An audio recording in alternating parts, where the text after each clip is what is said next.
Mike is here this morning cleaning up. So one of their complaints was that we had, like, Mike had this motorcycle blocking the exit. So he had it kind of like right here.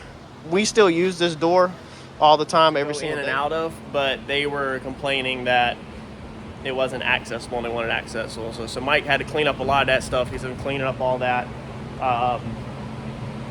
Cleaned up some more stuff over there. We have replaced all the fire extinguishers, and we're cleaning up this morning, getting some more stuff out of the way again. All the fire extinguishers have been replaced, all brand new. All the old ones are up there. Let's see here. Patched a hole up top. That was taken care of. Whatever this crap is, this is all new. So it goes up there. It looks like the freaking stack now has its own bottle. I probably paid $1,000 for that stupid thing. I haven't even been back here. This is actually the first time I've been back here. The line looks like it runs up and around and to this one. Now this guy was already here, so nothing changed with that. You can just see how they tied it into the old existing lines. They've added some boxes onto here that go off. Looks like they double stacked the box.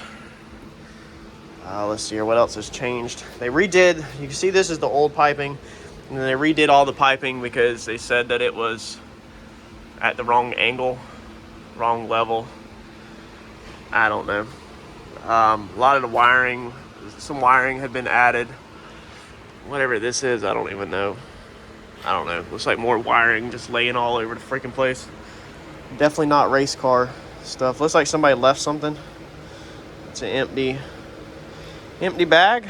So yeah, this is my $4,000 worth of stuff.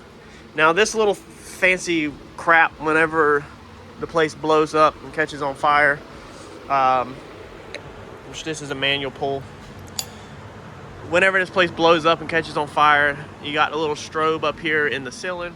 It goes off, starts flashing, making a bunch of racket. And he said if you hear that, you need to get out the building. I told him, look, let's keep it 100. If I hear that thing going off and flashing, I'm not getting out of the building. We're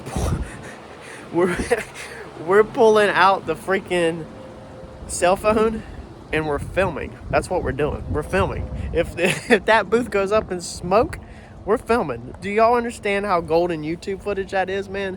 That would just be absolutely perfect. There's no way we can miss that. We can't miss the booth going up in flames. So we're gonna have to make sure we stick around long enough to film it going up and burning. So I do have to kind of apologize to Mike for dragging him in all my mess, because you know the fire department come in because they were mad about YouTube. They were like really pissed off about me putting stuff on YouTube. Yeah. And it disturbed Mike in his natural environment. So Mike is like a pack rat. I am not. And I'm lazy. And a hoarder. So he likes to save everything and he doesn't like cleaning. So I have disturbed a pack rat in his natural environment, and he had to go clean everything up so that the firefighters are not mad at him too. Yep, and I ain't gonna be here tomorrow, so he's hiding from the firefighters. Yep. They're coming on Friday and he's hiding. He's gonna bail out.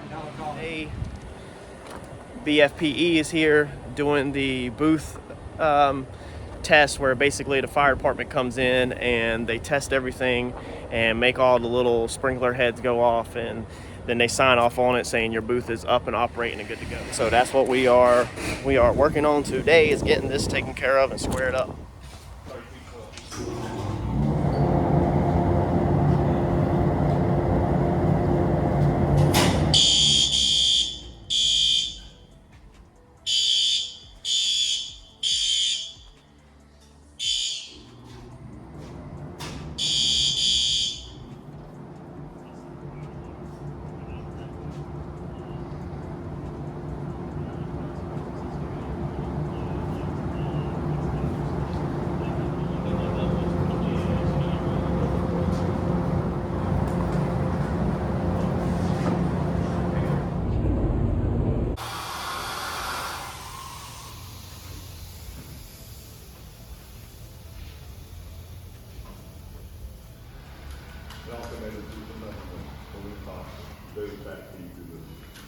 Ready? Yep.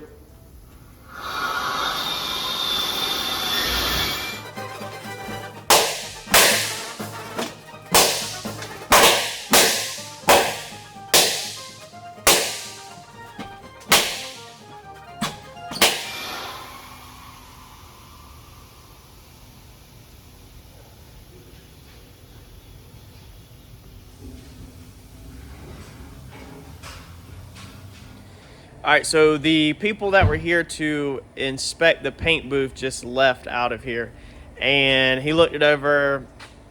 Only complaint he had was that the air inside the paint booth did not shut off whenever the fire alarm went off. So basically, if the fire suppression system deploys, then this strobe that we have up here in the ceiling, this red strobe, it goes off, starts making noises, lights, and all that nonsense. And he said that, from what I interpreted, he said that when that goes off, it's also supposed to shut the air supply off to the booth, that you're supposed to have another valve that shuts the air supply off to the booth so that your air hose that you paint with and everything doesn't have any air in it. So our company, BFPE, from what I heard, their conversation, he corrected the guy, the inspector, and said that that code or that thing or whatever is no longer valid, that they changed that a couple years back, and that's no longer part of the deal, that you don't have to have where the air supply cuts off or something. So BFPE had to correct the inspector on what is code, I'm guessing. Anyway, we got the signature on it, got it signed off, so the paint booth is signed off on that part. Now all we got left is to deal with, honestly, I don't even know who we have to deal with. I'm thinking like mechanical, electrical, but my electrician was here today with the fire, and the whole point of my electrician being here with the fire was so that it's like all done together at the same time. I'm thinking I've got to look at the paperwork, but these people just, it's not clear on anything of what you're doing. You just keep swiping the card, and as long as you're swiping your credit card and spending money or whatever, and then I guess somehow they get satisfied. But so I don't know what's signed off. I know the BFPE, they told me directly that the paint booth is done. I just don't know at the moment if the electrical is done or the mechanical is done. The people that originally shut us down for like other violations, such as, the drop cords and all that stuff, the guy that was here didn't check anything. Didn't check no drop cords, didn't check no wiring, besides on the paint booth, didn't check for the cabinet that you're supposed to have for the paint storage, which we don't have no paint no more. We got rid of it all, but he didn't check anything else except for the paint booth. That's all they were focused on. So I don't know what's going on. Stay tuned and we'll see what's up with our next inspection, I guess. If there is a next inspection, I don't even know who to call. All right, so I figured we'd go ahead and close out this video on this whole fire deal, okay? Some of y'all might not be interested in it. Some of y'all will be interested in it. What ended up actually happening and, what went through. So you've seen what all we went through, okay? So we put a fire suppression system, a brand new fire suppression system in. I don't know the exact numbers, but I do know that she had mentioned a couple times that it was like $3,800, $4,000 for the fire suppression system. So it was around the $4K mark to redo all the fire suppression system. That's new fire extinguishers. They had to redo all the lines on the booth. As you've seen, they did the tests on the booth, all of that. So we spent all of that. In the process of doing all the electrical work, I decided that I wanted to change the paint booth motor so that you could adjust it. You could turn down the draw on the booth, since the fire department was complaining about how we had the holes cut in the booth. I cut the holes in the booth to make the booth suck from the outside, so that basically it cut the suction in half, okay, which kind of slowed down the speed of the air coming across the paint booth, okay. So I had talked to my electrician, and I felt like we were told in the past that you can't really do a single phase motor. I think that's right. Or they're dual phase, whichever one it is, okay? So I believe that motor on the paint booth is like 220. Anyway, you couldn't put a fan controller on it, okay? And that's what I had always read and always heard. And you had to slow it down with the pulleys. The problem was I didn't want to deal with trying to figure the pulleys out. I just wanted to wire on a switch. So he did some research. He looked up what switch we needed, and he sent me the link. I ordered a switch. I think it was like $60, $100, something like that for the switch. Because this all happened like months ago. So we put the switch on. The paint booth ran for literally 1 minute, man. Minute and a half, cut off. I texted him. I was like, hey, the booth stopped working. Me and Mike immediately went back there. We checked everything out, and sure enough, the motor, if you hardwired the motor and bypassed the switch, the motor on the paint booth didn't work. So the switch that was installed burnt my motor up on the paint booth, okay, on the exhaust fan. So I had to take the motor down and go get it rebuilt. That was like $400 almost to get the whole paint booth motor rebuilt, all the guts, everything. So it's brand new paint booth motor. If we recall, we did the video where me and Mike, the compressor took a crap also, and me, Mike, and Eddie fixed the compressor. That all happened during the same time. So I don't remember what we went over in that video. I think it was $515 is what that compressor motor cost me. So now I'm like $4K out on the paint booth.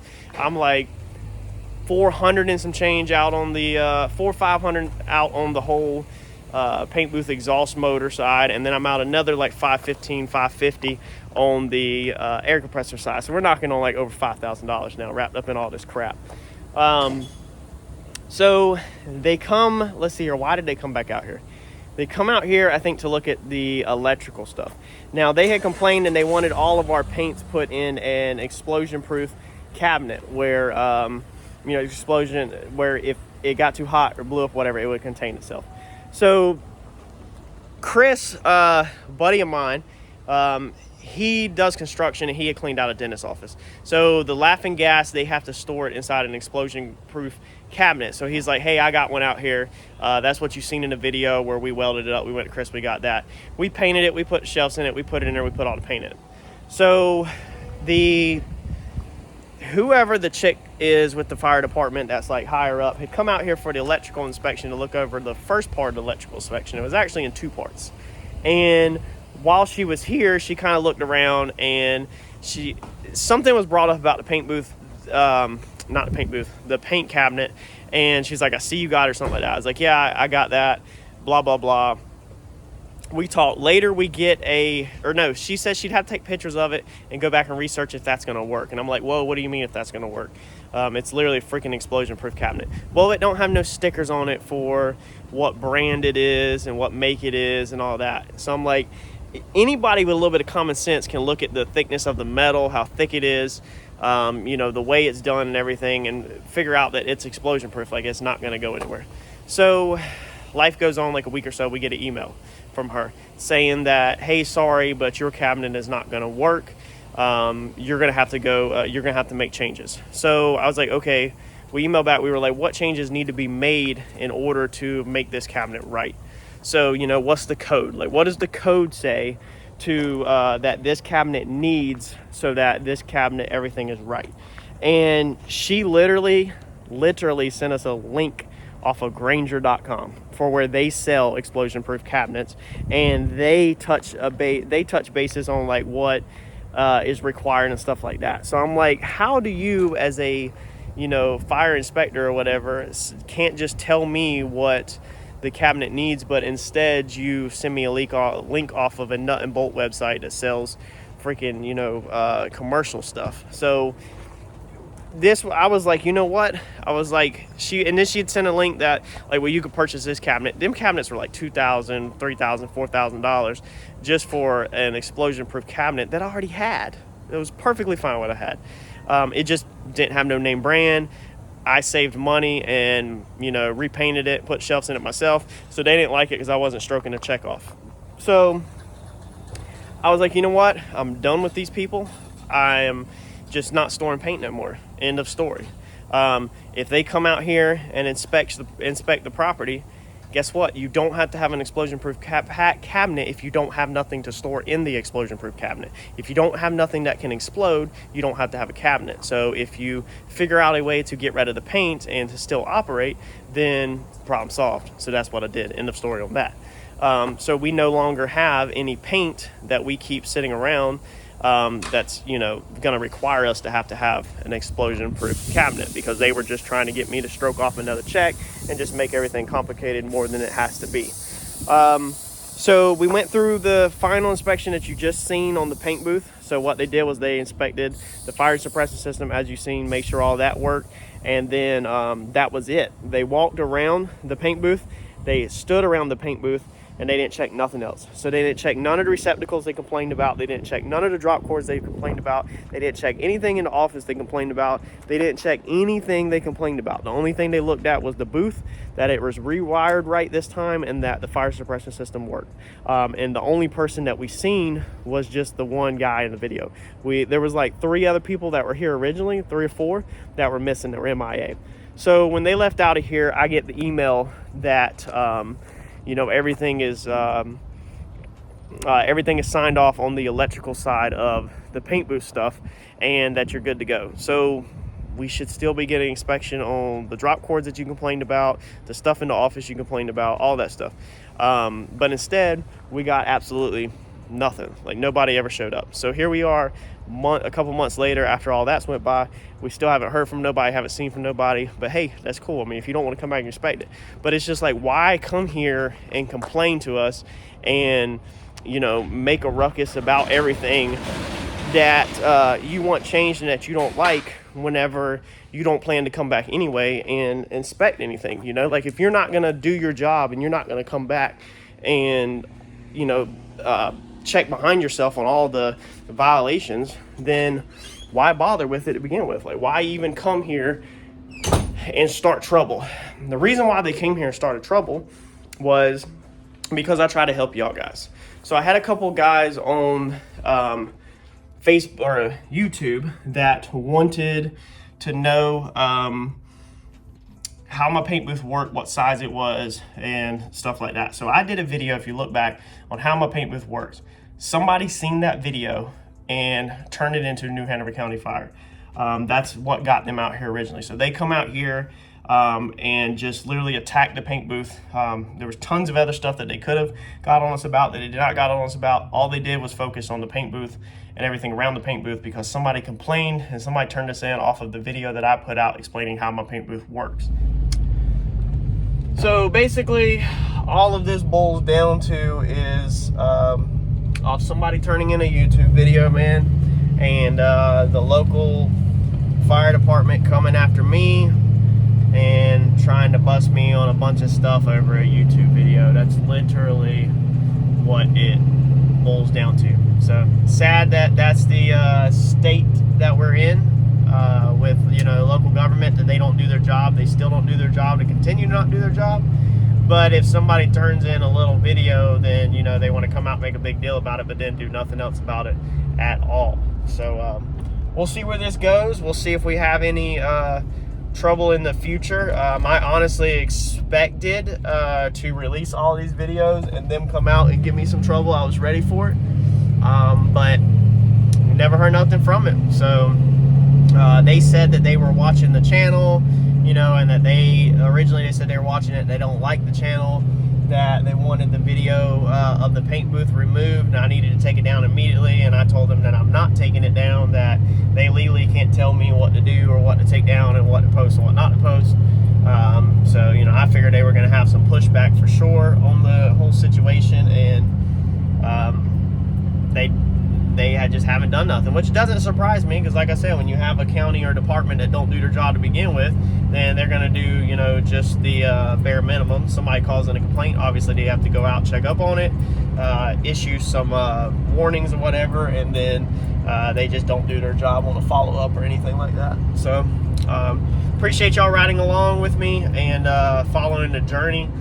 Maybe it'll help somebody else out, know what to look out for, know what to do, what not to do, and beyond what everybody says or wants to do, I will continue to put out content that helps others, no matter if it makes me look bad or not, because I know people are on the YouTube channel and are on YouTube looking for relatable content that, you know, not everybody wants to come on and see, you know, some big fancy body shop do it, when how they do it, whenever you necessarily can't do that like that from your house. So I try to make relatable content that you can put in my ways at your house and you can get decent results. So that's going to be a wrap for this one. No more fire videos unless something else pops up or happens.